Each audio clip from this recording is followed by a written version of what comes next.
আরজিকরের নৃশংস খুনের দ্রুত বিচার, সর্বোচ্চ শাস্তি, ফাঁসি এবং ধর্ষণ ও ধর্ষণ করে খুনের ঘটনা সংক্রান্ত আইন পরিবর্তনের দাবিতে এবং বিজেপির বাংলা বিরোধী চক্রান্ত ষড়যন্ত্রের প্রতিবাদে সারা রাজ্যের সঙ্গে শনিবার মেদিনীপুরে মিছিল ও ধর্ণা অবস্থান করল মেদিনীপুর শহর তৃণমূল কংগ্রেস। এদিন মেদিনীপুর শহরের গান্ধী মূর্তির পাদদেশে চলে এই কর্মসূচি। উপস্থিত ছিলেন জেলা ও শহর তৃণমূল নেতৃত্ব।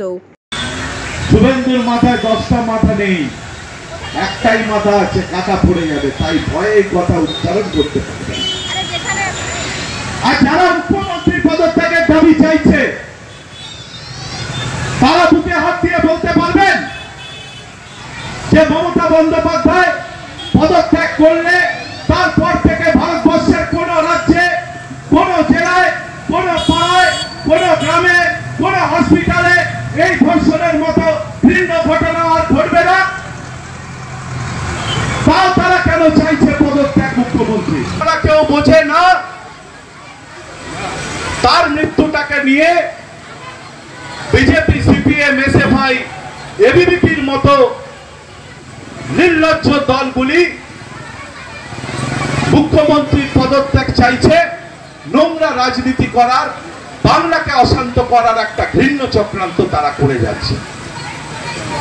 আমি আপনাদের বলে যাই, পশ্চিমবঙ্গে গণতন্ত্র আছে বলেই, আমাদের রাজ্যের মুখ্যমন্ত্রী মমতা বন্দ্যোপাধ্যায় বলেই আমাদের এই রাজ্যের মেয়েরা নিরাপদে রাত দখল করে নির্যাতিতার হয়ে প্রতিবাদ করতে পারে, এটা পশ্চিমবঙ্গ বলে। আর এটা বলে আমার কথা শেষ করব, যারা প্রতিবাদ করছেন, উই ওয়ান্ট জাস্টিস বলছেন, তাদের প্রতি পূর্ণ সমর্থন জানিয়ে আমরা উই ওয়ান্ট জাস্টিস চাইছি। কিন্তু আপনারা থকে যাবেন, আন্দোলন করবেন না দুদিন পরে।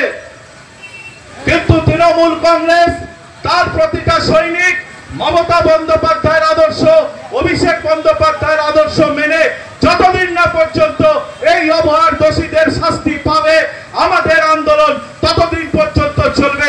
এই কথা তৃণমূল কংগ্রেস আপনাদের দিয়ে যাচ্ছে। আমরা নির্ভয়ার তিলোত্তমা,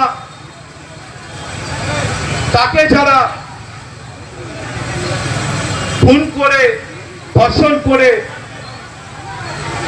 শাস্তি যাতে পায়,